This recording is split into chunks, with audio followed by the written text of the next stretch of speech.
Aldrin, Rafa, Paco, bienvenidos a Opiniones a Juicio de nuevo. En los últimos días hemos visto cómo en México hay una discusión actualmente en torno al Parlamento abierto. El Congreso de la Unión ha llamado a diversas organizaciones para hacer un ejercicio de esta categoría, y en el Congreso de Yucatán se han pasado un par de modificaciones, de situaciones legales en las cuales no se ha practicado el Parlamento abierto. A ver, Parlamento abierto ha sido un tema que jurídicamente y políticamente está en boga de todo el ecosistema mexicano, jurídico mexicano y político mexicano, pero pocas personas saben o entienden qué rayos es, cómo va esto, etcétera. Aquí vamos a platicarlo, vamos a desmenuzarlo, esas opiniones a juicio, y no nos callamos nada. Y como siempre, vamos a ver temas que importan al Estado y al país. ¿Por dónde quieren comenzar? Yo creo que el tema fundamental es tratar de explicar esta herramienta de participación ciudadana. Y hay que entenderlo en esa lógica. A lo largo de los últimos años, la ciudadanía ha buscado nuevos cauces, formas para poder participar de este poder que detentan constitucionalmente los poderes establecidos. Tan es así que el doctor Valadez hablaba acerca del control del poder, y existían desde la historia el Ejecutivo, el Legislativo y el Judicial, pero también se ha visto la necesidad, por estas especializaciones que se dan en servicio de la ciudadanía, la existencia de órganos autónomos. Y parte de este crecimiento de participación de los ciudadanos en la vida democrática del país ha sido estas herramientas, como lo es el de Parlamento abierto, el de Gobierno abierto y el de Justicia abierta. Incluso varios de estos conceptos han sido recogidos en las leyes de transparencia de muchas entidades federativas en nuestro país. Sin embargo, este desarrollo es un desarrollo que es inacabado, porque finalmente pende de este deseo, de esta idea muy clara por parte de la ciudadanía de incidir en el trabajo que hacen estos poderes constituidos. En este caso en particular, incidir en la formación, en el tratamiento, en el manejo y en la opinión de lo que pueden ser las próximas leyes para una sociedad. Por eso se habla de Parlamento abierto. Eso no quiere decir, y con esto concluye esta idea, no quiere decir que los diputados dejan de tener su función legislativa, sino que se abren espacios de diálogo, de conocimiento, porque ciertamente es algo así como unos amigos curies, si ustedes pueden imaginarse, porque el juez no es conocedor de todas las materias y puede tener gente especializada en diversos temas. Imagínense ustedes una legislatura que de pronto está legislando acerca de situaciones de transporte, en otra ocasión de cuestiones ecológicas, de cuestiones del residuos sólidos. Bueno, necesita gente que conozca, que sepa, y que por medio de Parlamento abierto puedan infundir pues las mejores soluciones dentro de una legislación. Entonces, rescato de lo que dices, que es un mecanismo de participación. Segundo, transparencia. Tercero, gobierno y acompañamiento al mismo. Es decir, tenemos que hacer que participe la ciudadanía, y tenemos que hacer cómo hacer que la ciudadanía participe, ¿ok?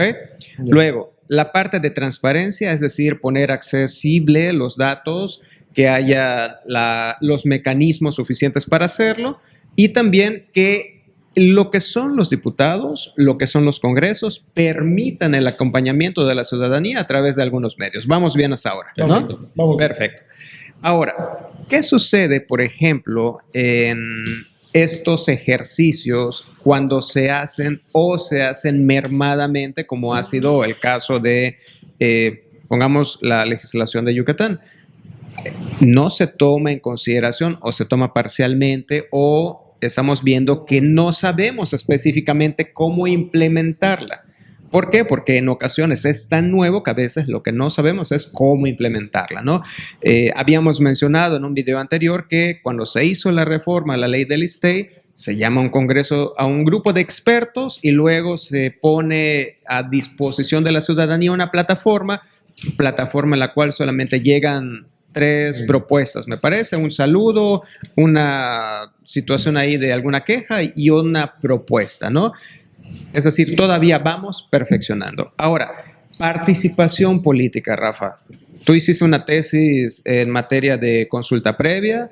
Estamos hablando también de democracia participativa. Estamos hablando, por ejemplo, en materia de, por ejemplo, la urna electrónica que se ha discutido en los últimos días. Claro, mira, el Parlamento abierto es una nueva forma de interrelacionar a la ciudadanía con el Parlamento, con los legislativos. Normalmente la gente tiene una idea vaga del funcionamiento del poder legislativo, que normalmente tiene que ver para todos con la creación de las leyes, ¿no? Pero recordemos que los legisladores, no todos los legisladores no son todólogos, ¿no? Entonces sus ideas pueden ser nutridas por quienes, en este caso, por la ciudadanía. Entonces, el Parlamento abierto es una herramienta para que la ciudadanía pueda participar y, claro, pueda supervisar también y aportar información para la creación de normatividad o hasta para la aplicación presupuestaria ajustada a las necesidades propiamente de la sociedad. Porque todos hemos sentido alguna vez que nuestro legislativo en ocasiones puede que no represente 100% lo que queremos. Sí, a veces no sabe uno ni quién es el diputado de la... Bueno, y es justo que el diputado del distrito, no conozca, no es un especialista en todo. No, es que, a ver, el diputado no es necesariamente especialista en alguna materia. No tiene por qué serlo. Exacto, es un representante. No tiene por qué saberlo todo, pero tampoco puede dejar de atender lo que la realidad le pero está para proponiendo. esto necesitamos, siendo este un instrumento, necesitamos que el propio Parlamento, el propio legislativo, genere los mecanismos de participación ciudadana y, por supuesto, ahí tenemos el acceso a la información, tenemos la transparencia. Necesitamos que también se pueda evaluar el trabajo que se realice, que sean supervisados y, por supuesto, con la utilización de las tecnologías de la información. Estamos en un excelente momento para que el Parlamento abierto sea explicado a la ciudadanía y puedan verdaderamente incidir en la normatividad Aldrin que nos se acaba genera. de hacer la introducción de lo que es este Parlamento, tú el cómo debería de ser. Paco, tú que has estudiado el tema de lo que es el Parlamento abierto, ¿cuáles son los antecedentes de este mecanismo de participación?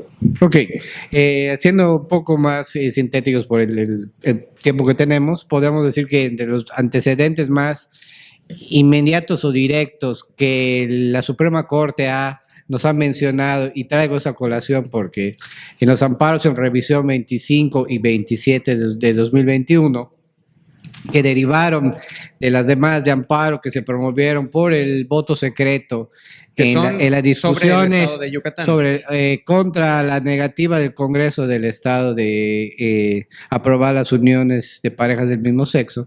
La Corte se metió no hacia la obligación del Estado de legislar, sino simple y sencillamente de no dar a conocer el voto, el sentido de su voto, lo que se llamó el voto secreto. Ahí la Corte analizó distintos tópicos de la democracia constitucional, participación ciudadana, democracia, etcétera.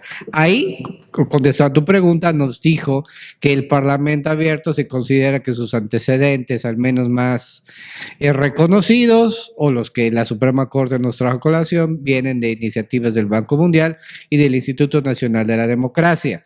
Dos instituciones que tendrían más sincronía, más simpatía hacia un sistema constitucional, es decir, basado más en resoluciones judiciales para normar el derecho que en creación legislativas. Y esto es lo que empieza a explicar el por qué tal vez muchos congresos son reacios a aplicar el Parlamento abierto. ¿Por qué? Porque el Parlamento abierto, como bien nos decían Aldrin y Rafael, implica la deliberación, la participación activa, la ley, otro paréntesis, la ley de gobierno del Poder Judicial ordena que el Parlamento abierto se debe aplicar de manera activa, tanto en comisiones como en pleno, y implica un diálogo entre diputados y gobernados, donde en común deben resolver los asuntos parlamentarios.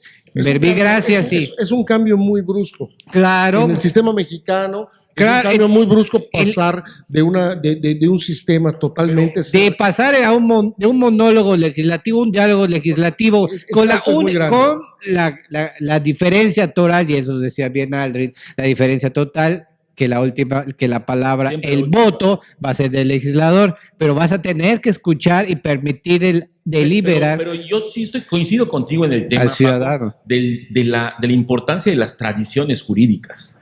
Y la tradición jurídica que de alguna manera donde se breva el tema de parlamento abierto, es una tradición parlamentaria, en donde los parlamentos, por ejemplo, en Inglaterra, en los Estados Unidos, son propiamente parlamentos que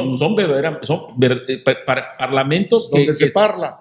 No, pero voy más allá, o sea, son espacios de deliberación del poder mucho más fuertes que incluso el poder de los administradores, el poder de los ejecutivos, a diferencia de nuestro país, que tiene una tradición evidentemente presidencialista, que la propia Constitución señala poderes extraordinarios para la figura del Ejecutivo y que ciertamente merma de alguna forma también el trabajo que se hace en los propios legislativos. Entonces, ciertamente estamos viviendo en lo mejor o en lo peor de dos mundos, porque finalmente una de las figuras no acaba de llegar, pero la realidad es que ya está inmerso en la normativa nacional, en varias normativas. Ya Curiosamente, desde el 2015, de hecho.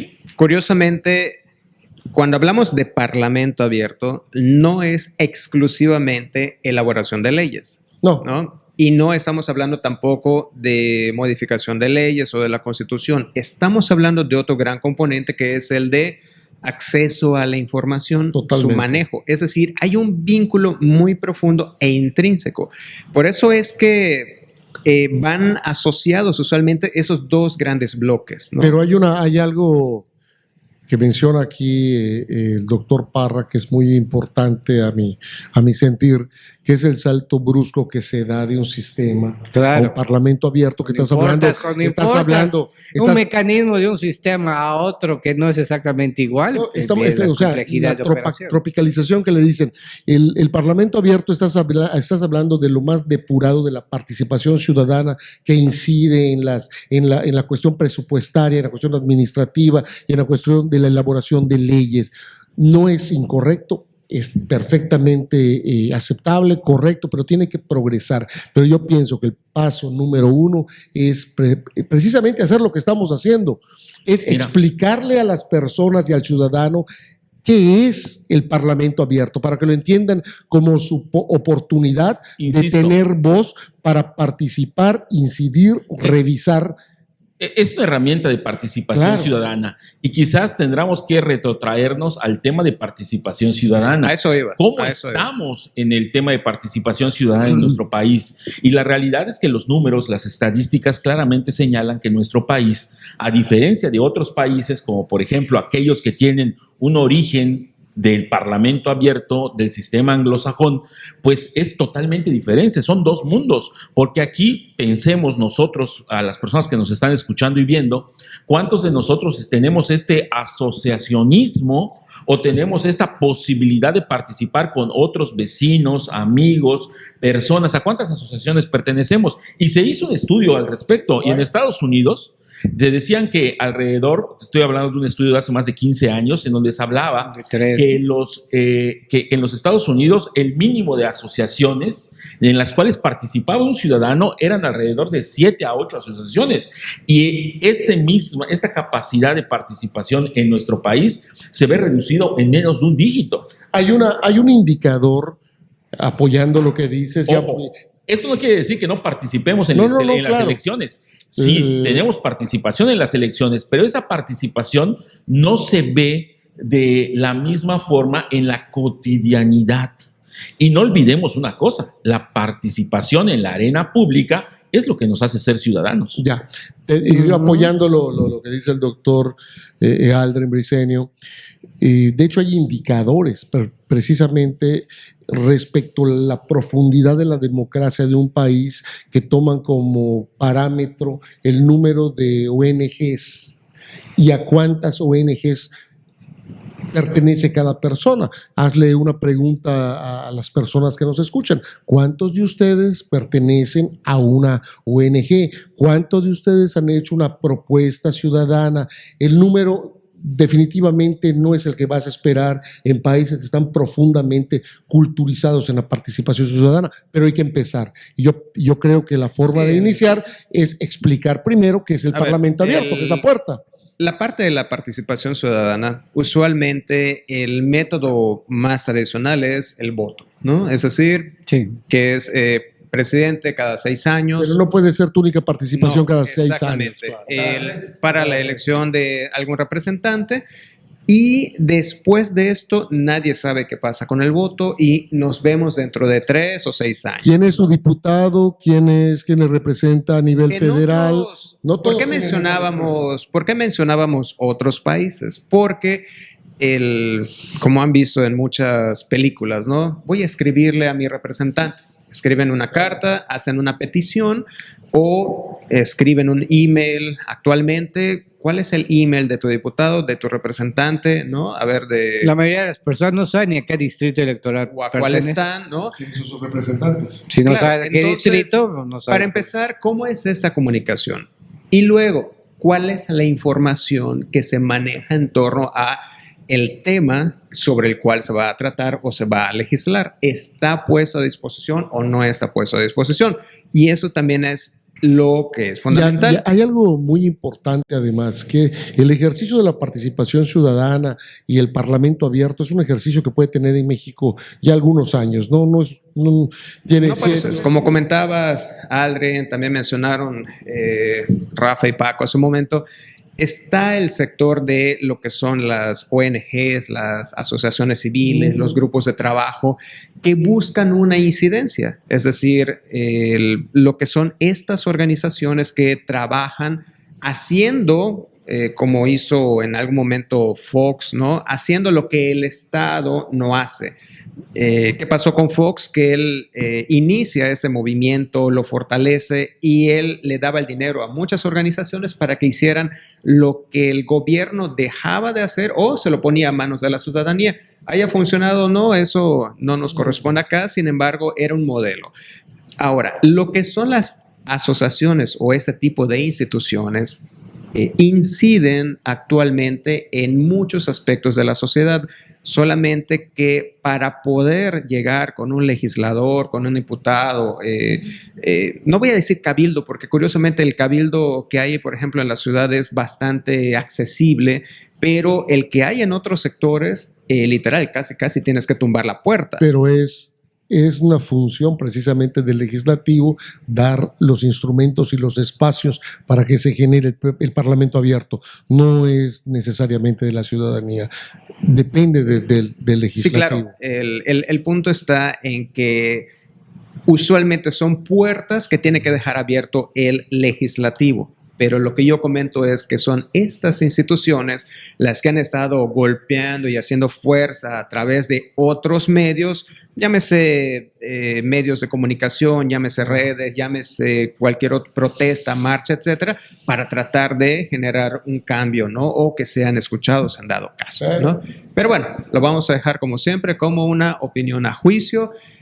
Estamos haciendo una introducción muy rápida de lo que es el Parlamento abierto, toda vez que es uno de los temas, repito, que está en boga, actualmente se está discutiendo.